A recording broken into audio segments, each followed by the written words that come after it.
नमस्ते जी, सुप्रभात। कैसे हैं आप? मौसम तो आज थोड़ा थोड़ा ठंडा ठंडा सा हो रखा है। आसमान भी क्लियर नहीं है, सूर्य देवता भी मध्यम से नज़र आ रहे। तो ठंड भी लग रही है हाथों को ना। मैंने हाथ ऐसे खुले छोड़े हुए तो हाथों को ठंड भी लग रही है। मंडे का दिन है लेकिन ट्रैफिक थोड़ा सा अभी डाउन सा लग रहा है। टाइम इसका है 11:30 बजे का टाइम, तो 11:30 बजे ट्रैफिक थोड़ा कम हो जाता है।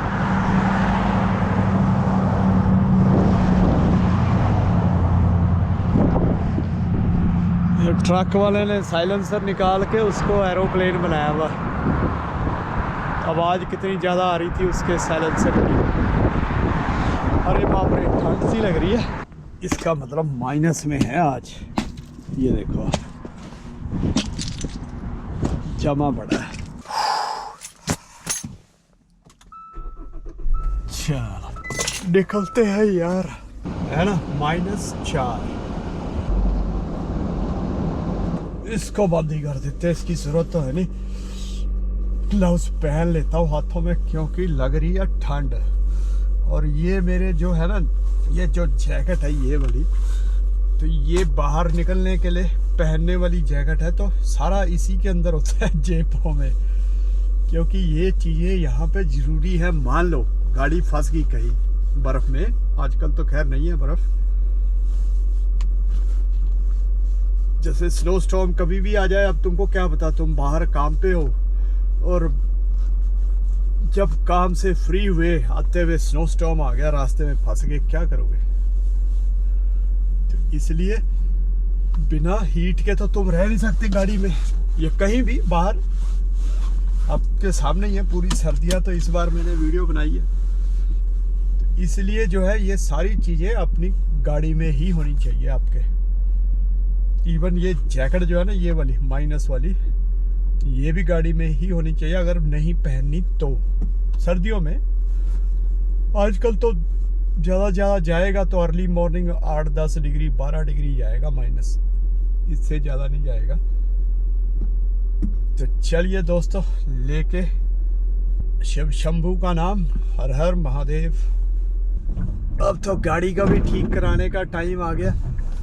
बम्पर इस पे भी खर्चा करने का टाइम आ गया। वो देखो जहाज लैंड करने लगा कांटा। मैं एक चीज़ सोच रहा था, ऐसे कई बार जब हम बैठे होते हैं कुछ सोच विचार कर रहे होते हैं तो कई चीज़ें दिमाग में आती हैं। जैसे हम बच्चों को बोलते हैं भी भगवान का नाम लो, भगवान के आगे मंदिर में जाते हैं मूर्तियों के आगे, उनको बोलते हैं भी आप माथा टेको। तो बच्चों को उस चीज़ का ना पता नहीं होता। जैसे कई आजकल ऐसे राजनेता हैं जो कि सनातन को नुकसान पहुंचाने की बातें करते हैं, तो उनकी जब बात होती है तो वो काफ़ी ज़्यादा, और फिर उनके साथ जो नेगेटिव फोर्सेस होती हैं दुनिया की, जैसे ये डीप स्टेट वाली फोर्सेस होती है, तो ये उनको काफ़ी प्रमोट करते हैं ऐसे लोगों को जो सनातन को नुकसान पहुंचाने की बातें करने वाले होते हैं। सनातन को नुकसान जानबूझकर पहुंचाते हैं वो, अगर उसके लिए उनका मकसद होता है। जैसे डीप स्टेट का मकसद है दुनिया में अफरा तफरी फैलाने का, क्योंकि वही है ना, इन्हीं को तो राक्षस प्रजाति कहते हैं, विधर्मी। तो इसलिए वो बस मतलब क्योस, पूरी तरह से दुनिया के अंदर क्योस फैला के रखो।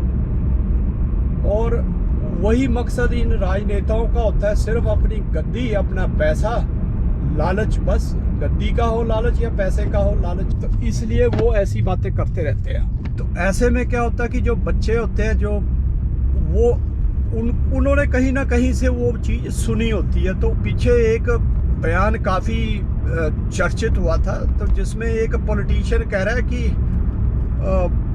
मूर्तियाँ बना दिया है जी तुमने ऑफिसर्स को, एग्जीक्यूटिव्स को। मतलब मूर्तियाँ मीन्स जिनके अंदर कोई क्षमता नहीं है, कुछ भी करने की कोई पावर नहीं है। फिर बच्चे को भी लगता है यार, हाँ यार बात तो सही है। क्या पावर है मूर्तियों में? मुझे लगता है कि ठीक है, वो संस्कार एक डालने की ज़रूरत है बच्चों के अंदर। मैंने ये चीज़ें जो कहते हैं ना, जो भक्ति मार्ग पे होते हैं लोग, उनको वो चीज़ें अभी भी मेरी समझ से तो बहुत दूर है वो। लेकिन वो जो कहते हैं अध्यात्म जो होता है, ये 100% मैं ये मानता हूँ कि ये खुद रियलाइज करने वाली चीज़ होती है। तो उसी तरह से जो भक्ति मार्ग पे चलने वाले होते हैं ना, जो भक्ति की ताकत और शक्ति को जानते हैं, वो सिर्फ वही जानते हैं जो उस चीज़ पे 100% उसके अंदर डूबे होते हैं, भक्ति के अंदर। अन्यथा बाकियों को तो नॉर्मल जो है वो, उसको उस चीज़ की कोई वैल्यू नहीं उसके लिए। मैं खुद ये महसूस कर चुका हूँ बचपन में, और मुझे भी बहुत मतलब हर चीज़ हल्के में लगती थी। लेकिन अभी चीज़ें जो मेरे साथ पिछले कुछ देर में घटित हुई है, तो उससे मैंने महसूस किया भाई, इन चीज़ों के अंदर वाकई ये चीज़ें पावरफुल हैं। और वो पावरफुल क्यों है?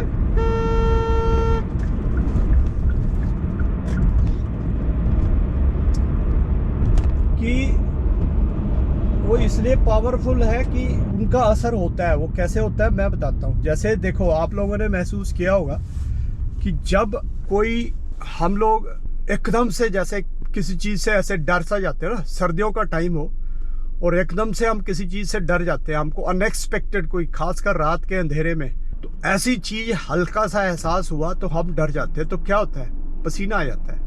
क्यों होता है? वो केमिकल प्रोड्यूस होते हैं हमारे शरीर के अंदर, है ना। ये चीज़ तो जो साइंस करते रहते हैं लोग ना, जिनको सिर्फ साइंस पे ही विश्वास होता है, ये भी साइंस है, ये अध्यात्म भी साइंस है, जो कि हमारे ऋषि मुनियों के द्वारा सनातनी संस्कृति ने जो साइंस दी हुई है दुनिया को, वो साइंस है। नाम उसका अध्यात्म है, अध्यात्म मीन्स साइंस। लेकिन वो साइंस जो है अध्यात्म वाली, वो उसके ऊपर ना तो किसी ने कोई स्टडी की है और ना उसको कोई इतना जानता है, क्योंकि वो है सनातन की, भारत की। तो इसलिए जो है बाकी चीज़ों को तो अब गोरों ने जो उसको पूरा आगे बढ़ के उसको वो किया है, प्रचार किया है। तो सनातन का प्रचार कौन करेगा? सनातन को तो जो सनातनी है वो भी बड़े उससे देखते हैं कि ओह बेइज्जती ना हो जाए, भी मैं सनातनी हूँ, पता लग जाए किसी को। तो इस तरह से हीन भावना से भर दिया उन्होंने पूरी दुनिया को ही ऐसे कर दिया। जो ओरिजिनलिटी थी गोरों ने, वो ख़त्म कर दी दुनिया की। उनको सब अपने जैसा फ्रॉडिया बना दिया। उसी के लिए उन्होंने आगे फिर डीप स्टेट बना दिया, और वही डीप स्टेट आजकल दुनिया को चला रही है अपने गुलाम के तौर पे। तो मैं बात कर रहा था मूर्ति पूजा, और सनातन में मूर्ति पूजा की बात करते हैं, वो ठीक है, वो चीज़ तो दूर की बात है कि हम कहते हैं कि हर चीज़ के कण कण के अंदर भगवान है। वो चीज़ समझने के लिए अब तुम सिर्फ गए और मूर्ति के आगे नतमस्तक हो गए, तो फिर वो चीज़ नहीं ना समझी जा सकती कि इस मूर्ति के अंदर भी भगवान का रूप है, एनर्जी है, ऊर्जा है। और सेम वैसे ही है जैसे हम हैं, हमारे अंदर चेतना है। उपनिषद में दिया हुआ है, मांडुक्य उपनिषद में, उसमें एक एग्जाम्पल भी दी हुई है, भी पानी की एग्जाम्पल दी है। भाई मान लो एक आप तालाब से अपने हाथों में पानी लेते हो, तो जब उस पानी को आप अपने हाथों में लेते हो तो वो पानी आपके हाथ में आ गया। तो इसको अब हम इस तरह से इसको डिस्कस कर सकते हैं कि एक बॉटल में भर लो इस पानी को, या गिलास में ले लो, ठीक है, तालाब। अब वो क्या हो गया? पानी का गिलास हो गया। और जब वो पानी था किसमें? तालाब के अंदर, तो वो भी पानी है, ये भी पानी है। अब उसी पानी को वापस उसमें तालाब में डाल दो, तो वो क्या पता चलेगा भी वो अलग है, कुछ है तो एग्जैक्ट पानी ही है ना वो। और वो उसमें मिक्स होने के बाद उसकी कोई आइडेंटिटी नहीं। तो इसी तरह से इसको एक्सप्लेन किया गया है कि हम जो हमारे अंदर जो ईश्वर का रूप है ना, वो उसी तरह से ही है। जो ये E=mc² का फार्मूला उसी से प्रूव होता है कि सबके अंदर वही चीज़ है, वही ऊर्जा है, वही एनर्जी है। एक बोतल में भर लो, गिलास में भर लो, हाथ में ले लो, कहीं भी एक बर्तन में ले लो, पानी पानी है। अब मूर्तियों का ना इतना पता नहीं चलता है कि जैसे अगर हम कहें बच्चों को कि उनको इन चीज़ों की समझ आ जाए, तो उनको तो वही लगेगा कि यार कुछ भी नहीं है, अभी मेरे माँ बाप तो ऐसे ही है। तो उनको मतलब हर चीज़ को थोड़ा सा ना उसमें रीजनिंग भी बतानी चाहिए। और पिछले कुछ देर में मैं ये बता रहा था कि जो मेरे साथ हुआ है, कई चीज़ें मैं करता था स्मोकिंग को छोड़ के, मीट हो गया या ड्रिंक हो गया या मतलब इस तरह की चीज़ें, बहुत ज़्यादा नहीं था, आदी नहीं था, लेकिन था। तो वो चीज़ें सारी अपने आप मुझे अंदर से महसूस होने लगा, ऐसे भगवान का नाम लेने से, सुनने से।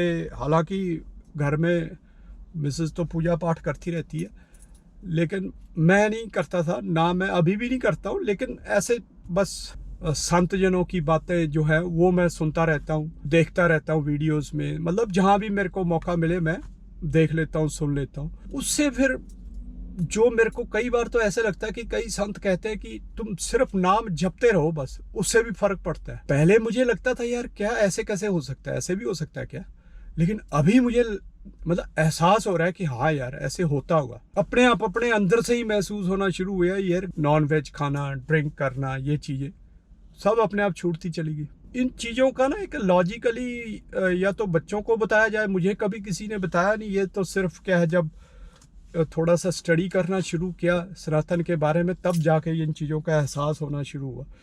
तो ये चीज़ें मतलब इस तरह से हमारी यंग जनरेशन को हमें सिखाना चाहिए, और एक बार वो सीख गए उसके बाद ही वो स्वयं ही एक्सपर्ट हो जाएंगे इस चीज़ में और बहुत कुछ जानने लग जाएंगे। तो चलिए दोस्तों, चलते हैं अंदर, फिर आपको मिलते हैं शाम को। टेक केयर, नमस्ते। अरे वाह अरे वाह,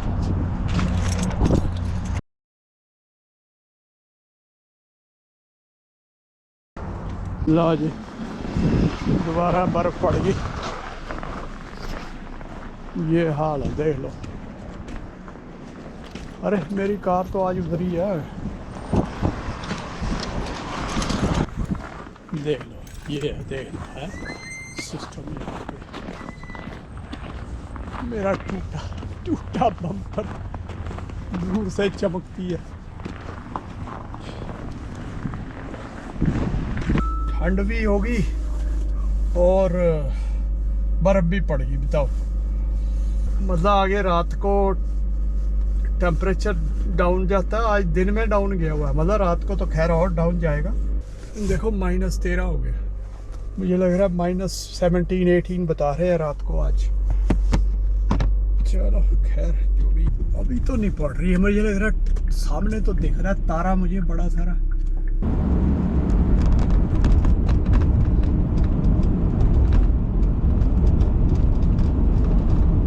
गली में भी पाउडर छिड़क गया, क्योंकि निकल तो होता नहीं है छुट्टी वाले दिन, तो इसलिए 2 दिन तक बाहर के नज़ारे कैमरे में कैद कर लेते 2 दिन के लिए।